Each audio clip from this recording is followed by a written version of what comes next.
வணக்கம். ஒரு இனிய காலை பொழுதில் சந்திப்பதில் மகிழ்ச்சி. இன்னைக்கு காலை பொழுதுல நம்மளுடைய பயணம் எங்க போயிட்டு இருக்கோம்னு பாத்தீங்கன்னா, திருச்சியிலிருந்து புதுக்கோட்டை போற வழியில வெள்ளனூர்னு ஒரு ஊர் இருக்கு. இந்த வெள்ளனூர்ன்ற ஊர் நிறைய ஊர்கள்ல இருக்கும்.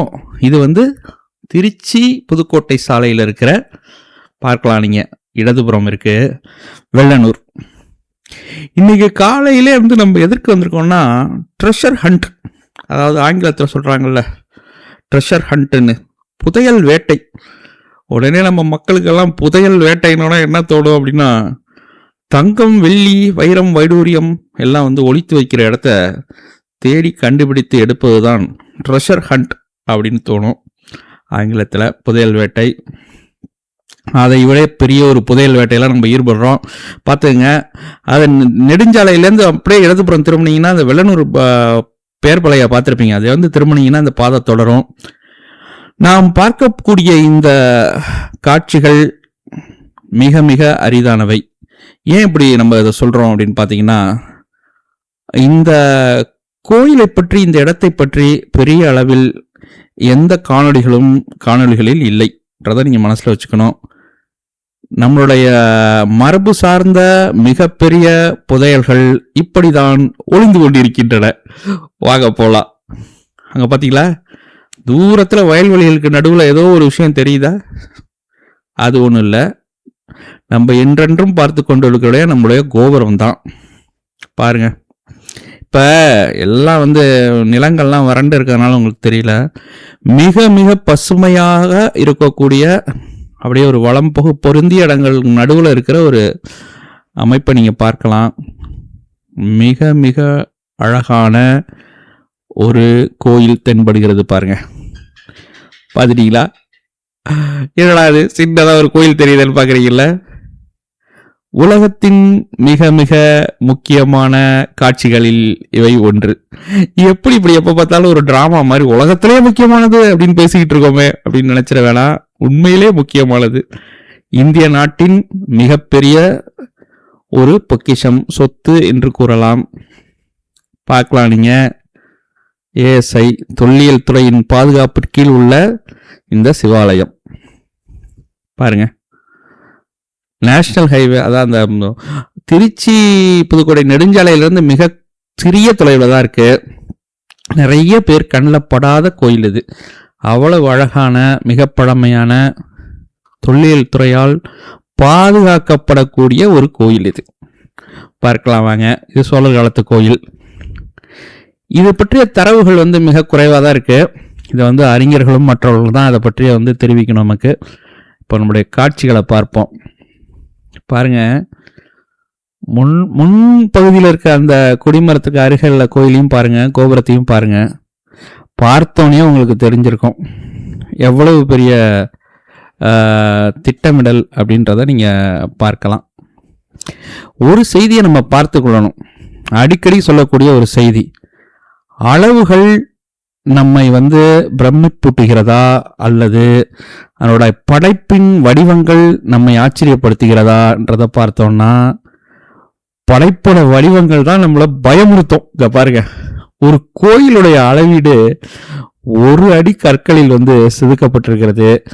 இன்னொரு செய்தி, இது ஒரு காலை பொழுதுல நீங்க பார்க்கக்கூடிய அந்த காட்சி. இது இந்த கோயில்கள்லாம் எப்பொழுதுமே பாத்தீங்கன்னா, இன்று விடுமுறை நாள்ன்றனால உங்களுக்கு நிறைய வேலைகள்ல இருப்பீங்க.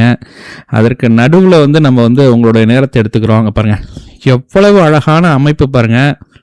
இதெல்லாம் பின்னுக்கு புகைப்படமா இருக்கு. நம்ம பொறுமையாக அதையும் பார்க்கலாம். கொஞ்சம் வேகமா பார்த்துடலான்றதுக்காக. ஏன்னா சீக்கிரம் உங்களுக்கு இந்த காட்சிகளை நாங்கள் காட்டிடணும் அப்படின்னு நினைக்கிறோம். அதனால நீங்க என்னடா அது அப்படியே வேகமா கடகடன்னு காட்டிட்டு போறாங்களே அப்படின்னு நினைச்சிட வேணாம். இன்னொரு காரணமும் இருக்கு. நீங்க கண்டிப்பா இதெல்லாம் நீங்க பொறுமையா பார்க்கணுன்ற எண்ணமும் உண்டு. பாருங்க, மிக பழமையான கோயில், அவ்வளவு சிற்ப வேலைப்பாடுகள், அவ்வளவு அழகான வடிவமைப்பு. நீங்க பார்க்கலாம், பலிபீடத்தையே பாருங்களேன் எவ்வளவு அழகா இருக்குன்னு.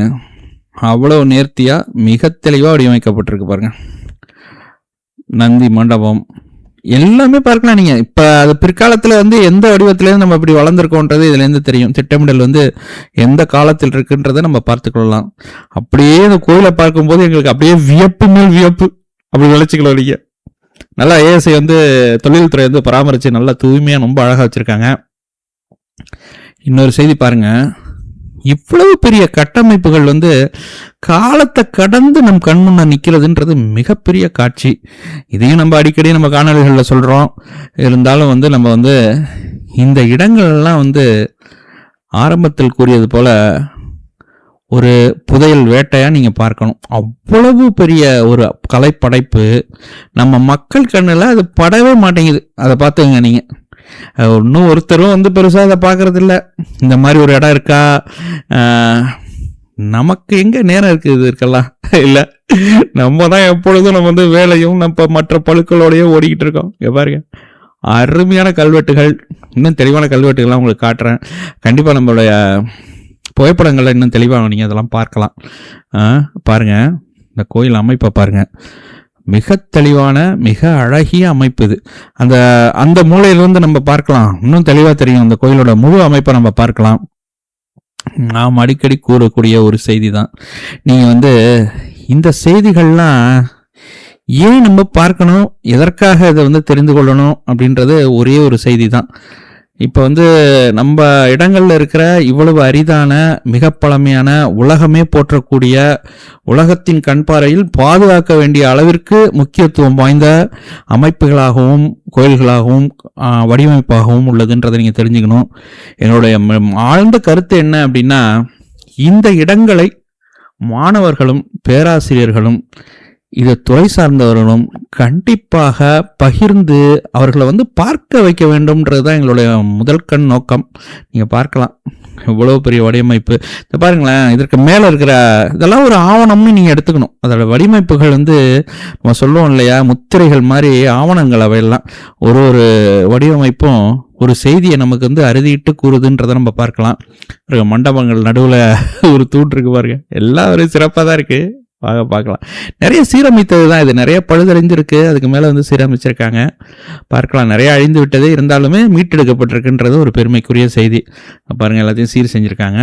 நிறைய பாதுகாவலர்லாம் இருக்கார். இதுக்கு காலையில் திறக்கிறாங்க, அப்புறம் பூட்டிடுறாங்க, யாரும் வந்துட முடியாது. நல்லா பாதுகாப்பாக ரொம்ப சிறப்பாக இப்போல்லாம் வச்சுருக்காங்க. எல்லாத்தையும் வந்து தூய்மையாக, எந்த ஒரு தேவையற்ற பொருளை போடுறதோ எதுவுமே செய்ய முடியாத அளவுக்கு கட்டுப்பாடோடு வச்சுருக்காங்க. மிக சிறப்பான. இப்போ பாருங்களேன், எவ்வளவு அழகாக இருக்குது பாருங்கள் முழு அமைப்பு. ஒரு சிறிய அமைப்பு போல தெரியும் உங்களுக்கு. ஆரம்ப நிலை இதெல்லாம் எவ்வளவு நேர்த்தியாக, எவ்வளவு கணக்கீடு, எவ்வளவு அழகுன்னு பார்த்துங்க. அப்புறம் ஒரு செய்தி நீங்கள் பார்த்து கொள்ளணும். இது வந்து மத ரீதியா, அதாவது தமிழோடைய பெருமையா அல்லது வந்து நம்மளுடைய மண்ணின் பெருமையா, அதற்கெல்லாம் மேலே வந்து இது ஒரு நிர்வாக திறன் உள்ள ஒரு கட்டமைப்பு. பார்க்கலாம், இங்கே பாருங்கள், இதெல்லாம் பார்ப்பது வந்து ரொம்ப அரிது. பாருங்கள், கற்களில் எப்படி வந்து ஜன்னல்கள் உருவாக்கப்பட்டதுன்னு பின்னுக்கு நம்ம அதையும் புகைப்படத்தில் பார்த்து பேசுவோம். அது என்னன்ற செய்திகளை நான் உங்களுக்கு சொல்கிறேன். மிக அழகான ஒரு அமைப்பு. பெரும்பகுதி மக்களுக்கு இது பற்றி அறியாமல் தெரியாமல் இருக்கக்கூடிய ஒரு கோயில் இது. கண்டிப்பாக நீங்கள் இந்த கோயிலுக்கு வந்து இந்த காட்சிகளை நீங்கள் பார்க்க வேண்டும். மீண்டும் சொல்கிறோம், எதற்காக பார்க்க வேண்டும் என்றால், நம்மளுடைய கட்டமைப்பும் வாழ்வியலும் எவ்வளவு பழமையானது என்பதை நம் மனம் உணர வேண்டுமே. ஆனால் இது போன்ற இடங்களை நீங்கள் பார்த்தே ஆக வேண்டும். இன்னொரு செய்திக்கு நம்ம வருவோம். இவ்வளவு சிறப்பான வடிவமைப்புகளை, கட்டமைப்புகளை நம் கல்வியாளர்களும் நம் கல்வி பெருமக்களும் அறிஞர்களும் ஆசிரியர்களும் மாணவர்களும் பார்க்காமல் தவிர்ப்பது என்பது நம்மளுக்கு மண்ணுக்கு செய்யக்கூடிய மிகப்பெரிய துரோகமாகவே அமையும். அப்படி வச்சுக்க, ஒரு வயிற்றுச்சல்ல சொல்றோம்னு வச்சுக்கலாம், அதை அப்படி சொல்லலாம். அவ்வளவு வடிவமைப்பு, அவ்வளவு கலைகள். ஒவ்வொரு கலையும் வந்து ஒரு துறையை சார்ந்திருக்கும், ஒரு அறிவு சார்ந்திருக்கும். அவ்வளவு செய்திகளை இப்போ பாருங்க, மேலே தாங்கி நிற்கிதுன்னா தூணை தாங்கி நிற்கிற இடம் தான் அது இல்லையா? கல்வெட்டுகளை பாருங்க, கையால் எழுதுனா கூட இவ்வளோ தெளிவாக எழுத முடியாது. அவ்வளோ அழகான தெளிவான கல்வெட்டுகள். இது பாருங்க, ஒரு தூண்கள் போல தெரியுதா? அப்படியே அச்செடுத்து வார்த்தை எடுத்தது போல இல்லை. ஒரு கருங்கல்ல வந்து இவ்வளவு திட்டமிட்டு அதை வந்து செய்ய முடியும் அப்படின்னா அவங்களுடைய அறிவு எவ்வளவு மேன்மைப்பட்டிருக்கும் நினைச்சு பாருங்க. நீங்க எல்லாத்தையும் விட்டுறலாம், மத ரீதியா உணர்வு ரீதியா எல்லாத்தையும் தாண்டி ஒரு கட்டமைப்பா இதை மதித்தாலே 100 முறை இல்லை 1000 முறை இல்லை, கோடி முறை நீங்கள் பார்க்கலாம். அவ்வளவு அழகான திறம்பட உருவாக்கிய மிக பழமையான கட்டமைப்பு. அதை நீங்க பார்க்கலாம். மீண்டும் மீண்டும் வந்து நாங்கள் பாருங்க, இந்த தூணை பாருங்களேன், எத்தனை பட்டைகள், ஏதாவது ஒரு கோடு மாதிரி இருக்கா பார்த்தீங்களா? அவ்வளவு சிறப்பான வடிவமைப்புகள். ஒவ்வொரு வடிவமைப்பையும் வந்து பொறுமையாக பார்க்க வேண்டியது நம்மளுடைய கடமை. இப்போ பாருங்களேன், இந்த கட்டமைப்பு எவ்வளவு அழகாக இருக்குன்னு பாருங்க, எவ்வளவு தெளிவாக இருக்குன்னு பாருங்க. மாட மாளிகையும் கூட கோபுரங்களும் எழுநிலை மாடங்களும் இருந்த தமிழகம் அப்படி இருந்திருக்குமா அப்படின்னு நீங்க கேட்கக்கூடாது. இருந்திருக்குன்றதுக்கு தான் இத்தனை சாட்சிகள். நீங்க பார்க்கலாம், கற்களால் ஆன படைப்புகள் எவ்வளவுன்னு, அதில் எத்தனை கலைகள்னு பார்க்கலாம், எத்தனை உடைகள்னு பார்க்கலாம். பாருங்க, மாடு பால் சுரக்குது சிவன் மேலே. ஒன்றும் இல்லை, சிகை அலங்காரமே எவ்வளோ அலங்காரம் இருக்குன்னு பார்த்துக்குங்க, நகைகள் எவ்வளோ இருக்குன்னு பார்த்துக்குங்க, கற்பனை திறன் எவ்வளோ இருக்குன்னு பார்த்துக்குங்க. ஒரு சிறிய இடத்துல பாருங்க, சிகை முடி அலங்காரம் எப்படி இருக்கு பாருங்க. நீங்கள் ஃபேஷன் போசஸ் எல்லாம் இருக்கு பாருங்க, ஆங்கிலத்தில் சொல்கிறோம்ல பாருங்க. அடுக்கடுக்கான பூக்கள் உங்களுக்கு நீங்கள் சாதாரணமாக அதை பார்த்தீங்கன்னா ரொம்ப எளிமையாக தெரிஞ்சிடும். கவனமாக பாருங்கள், உங்களால் இது மாதிரி படைப்புகளை உருவாக்க முடியுமான்னு எண்ணத்தோட பாருங்கள். கோயிலுக்குள்ளாரே ஒரு கோயில் வடிவமைப்பு பாருங்கள், எத்தனை வடிவமைப்புகள்னு பார்க்கலாம். நீங்கள் ஒன்றொன்றும் அளவீடு அடிப்படையில் உருவாக்கப்பட்டது, நீதிகள் அடிப்படையில் உருவாக்கப்பட்டது, இயற்கையின் அடிப்படையில் உருவாக்கப்பட்டது, எந்த சிதைவும் ஏற்படாமல் இருப்பதற்கு பாதுகாப்பாக வடிவமைக்கப்பட்டது. இயற்கை சிதைவுகளிலிருந்து மீட்டெடுக்கிற அளவுலேயே அவங்க திட்டமிடலுங்க பாருங்க. முனிவர்கள் எப்படி உட்கார்ந்துருக்காங்க பாருங்க, அவங்களுடைய தாடி முடி அலங்காரம்லாம் எப்படி இருக்கு பாருங்க, முனிவர்களே எப்படி இருக்காங்க பாருங்களேன். இந்த கட்டமைப்பை நீங்கள் எப்படி எளிதாக எடுத்துக்கொள்ள முடியும்? நாங்கள் கடந்த ஒரு இவ்வளவு காணொலிகளையும் ரொம்ப வருத்தப்பட்டு வேதனைப்பட்டு ஒரு செய்தியை சொல்லிக்கிட்டே இருப்போம். இத்தனை காட்சிகளும் எங்கும் இல்லை, நம் கண்முன்னே இருக்கிறது. நம்முடைய தமிழகத்தில் தான் இருக்கிறது, நம் வாழும் பகுதியில் தான் இருக்கிறது. நாம் இளைஞர்களும் மற்றவர்களும் இது போன்ற காட்சிகளை நாம் பார்க்காமல் தெரிந்து கொள்ளாமல் விட்டுவிட்டால் நம் சமுதாயம் மேலும் பின்னடைவை தான் சந்திக்கும். அதில் நம்ம தெளிவாக எடுத்துக்கலாம். நீங்கள் சொல்லலாம், இந்த கட்டடத்தில் அப்படி என்னப்பா வாழ்க்கையில் மாற்றம் ஏற்பட்டுரும் இந்த கோயில்களை பார்த்தா அப்படின்னா, கண்டிப்பாக இந்த கற்களிலும் இந்த கலைகளிலும் நம் மண்ணோடு வாழக்கூடிய மனிதர்களுக்கு மிகப்பெரிய தொடர்பு இருக்கிறது என்பதை நீங்கள் உணர்ந்து கொள்ள வேண்டும். நம் முன்னோர்கள் தான் இந்த படைப்பாளிகள். அதனால் கண்டிப்பாக நீங்கள் இந்த இடத்தை நெருங்கும் போது உங்களையே அறியாமல் உங்கள் உடலிலும் உங்கள் உதிரத்திலும் கலந்திருக்கும் எண்ண சிதறல்கள் தானாகவே வெளிவரும். அப்பொழுதுதான் உங்களுக்கு இந்த மண்ணில் பிறந்தவருடைய பெருமை, அருமை மற்றும் திட்டமிடல், பொது சிந்தனை, வடிவமைப்பு திறன், எதிர்காலத்தில் நம் மண்ணில் பிறந்ததற்கான பலன் அனைத்துமே நீங்கள் உணரலாம். நன்றி, வணக்கம். மீண்டும் ஒரு சிறந்த காணொளியுடன் சந்திப்போம்.